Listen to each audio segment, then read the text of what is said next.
gas and everything that's happening there. How are those events going to be affecting ordinary people's lives, in your opinion? Well, in a big way, and it's going to get a lot worse. That is a big deal. And I'll come back to the Ukraine connection because it's huge, but the supply chain was breaking down before the war in Ukraine. That was breaking down beginning in 2018 with Trump's trade wars. We don't have to debate the pros and cons of tariffs and trade wars. There are two sides to that, but there's no question that disrupted the supply chain when Trump put tariffs on imported solar modules and consumer durables and refrigerators and air conditioners, everything it was coming from everyone, but it was clearly aimed at China. China retaliated by saying, we're not going to buy any more U.S. soybeans.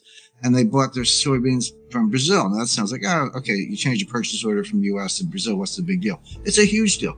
They move them on ships. You got to redirect all that ship traffic, change all those shipping lanes, break a lot of long-term contracts. The U.S. has to scramble to say, well, we got to sell the soybeans to the Dutch because the Chinese aren't buying them anymore. And so the point being, the logistics, the trains, the train lanes, cargo lanes, the purchase order, the currency, it all get scrambled.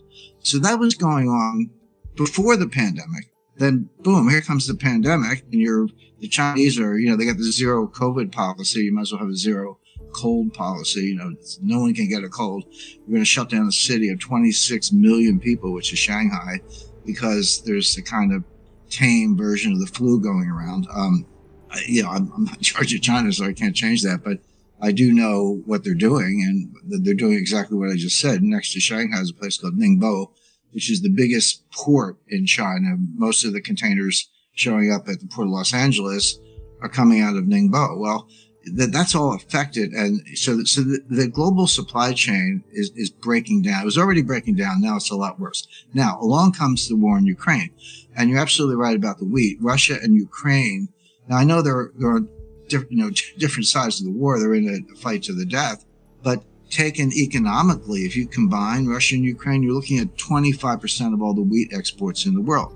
Now, obviously, that's a huge number. But the point is there are countries where they get 100% of their wheat from one of those two places. Lebanon gets 100% of its wheat from Ukraine. Lebanon is a basket case anyway, and now there's no food.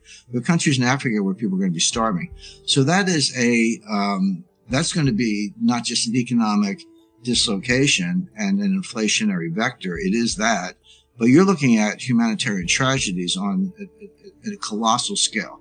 You're looking at starvation in a lot of cases. But let's not, and that's bad enough, let's not stop with wheat. For example, the U.S. said, we're not allowing any advanced semiconductors, maybe any semiconductors at all, or high-tech equipment to be exported to Russia. Certainly can't come from the U.S. But the United States went further. We said, we don't care who you are, if you're China, Taiwan, Japan, anyone else. If you're manufacturing advanced technology equipment and tools and using semiconductors that involve U.S. technology or U.S. tools, because you're operating under a license for the United States, you can't export to Russia either. Now, enforcement is another issue, but so far the Chinese have kind of towed that line. So we've cut off basically advanced equipment and semiconductors to Russia. Okay, that affects defense and aeronautics and a lot of other industries. Well, Russia said, okay, to comply, how do you make semiconductors? Well, they're wafers and they're different layers. You need the chemicals and the strategic metals to make those layers. But more to the point, you etch the circuits on the semiconductor with lasers. How do you power the lasers? Well, there's a certain kind of compressed neon gas that's used to power the lasers to etch the semiconductors. 70% of that processed gas comes from a single plant in Odessa in Ukraine. So now it's like, this isn't no semiconductors for Russia. This is no semiconductors for the world, because the world can't get the neon gas they need to run the lasers to etch the semiconductors. Now, can you replace it? Yeah, you can probably replace most things, but it takes years in some cases to do that. And you say, well, why hasn't this shown up already? Well, first of all, it is. I mean, Tesla assembly lines are shut down. Try getting a new car in the United States. Good luck. Cars have 1,400 semiconductors. They're basically computers on wheels. When I was a kid, learn how to stick a screwdriver in a carburetor if the engine was flooded. They don't even have carburetors anymore. They got semiconductors. So these supply chains are breaking down. And you're like, why isn't it worse right now? The answer is they manufacturers and intermediate participants in the global supply chain have what they call safety stock. It's a little extra inventory, maybe more than you want, but just in case there's a minor disruption. Well, this isn't a minor disruption. This is a major disruption.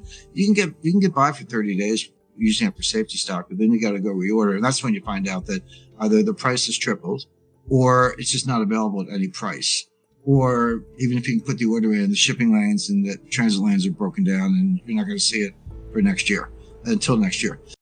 Before we continue, help us clicking that YouTube like button and subscribe now to our channel. This shows the algorithm that you valued this information. And it helps us spread that message. Sharing is caring. And now, let's continue.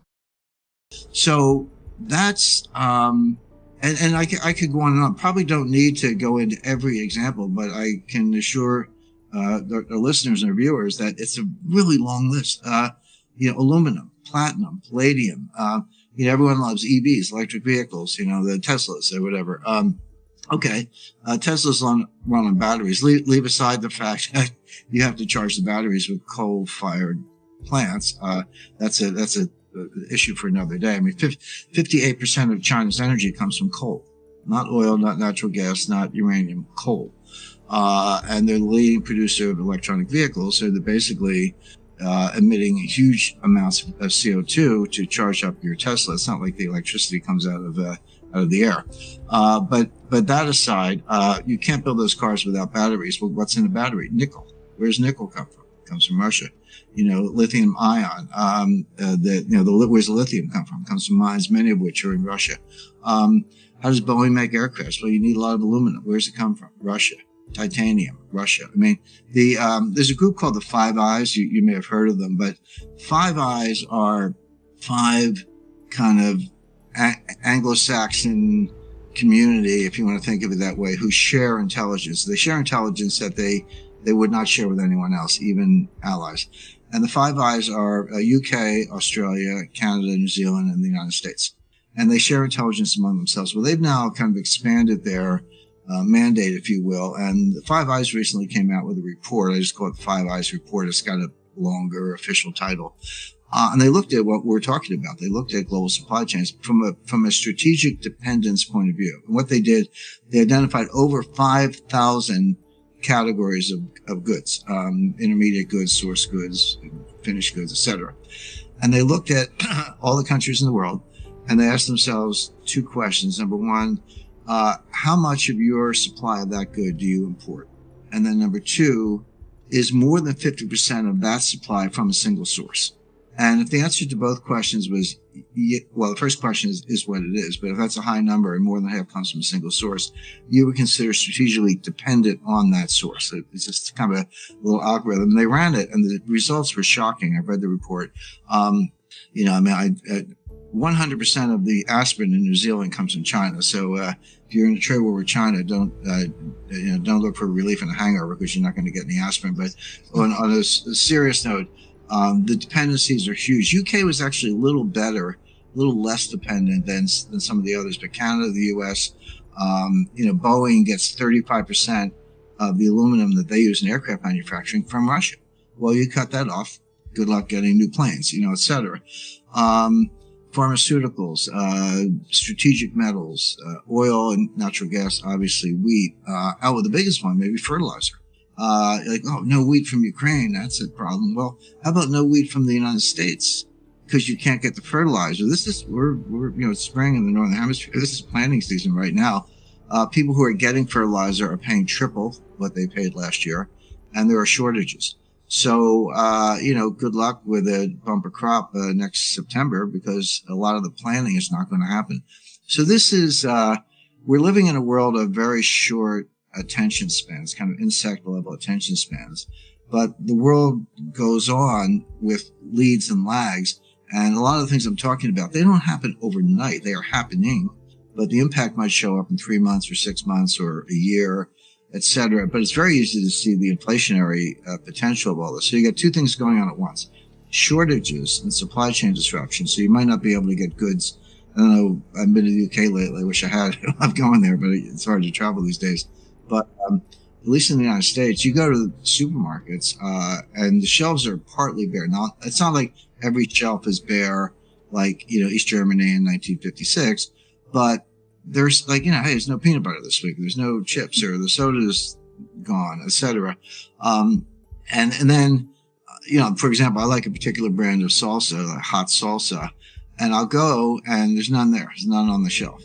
I'll go again and there's none on the shelf. So the third visit, they got a case in. Okay, I'll buy half the case because I'm not going to take it. I'm not usually buy 2 jars, but I might buy 6 jars or 8 jars because I don't know when I'm going to see it again. Of course, I'm hoarding, right? And I'm contributing to the supply chain shortage because the next person's not going to get any. But that's my response function to the fact that I got shut out the last 2 times. Well, everyone's doing the same thing. That's just human nature. So it's just getting worse. But shortages, yes. Some of these will be critical in terms of manufacturing, and some of them will be tragic in terms of starvation and higher prices.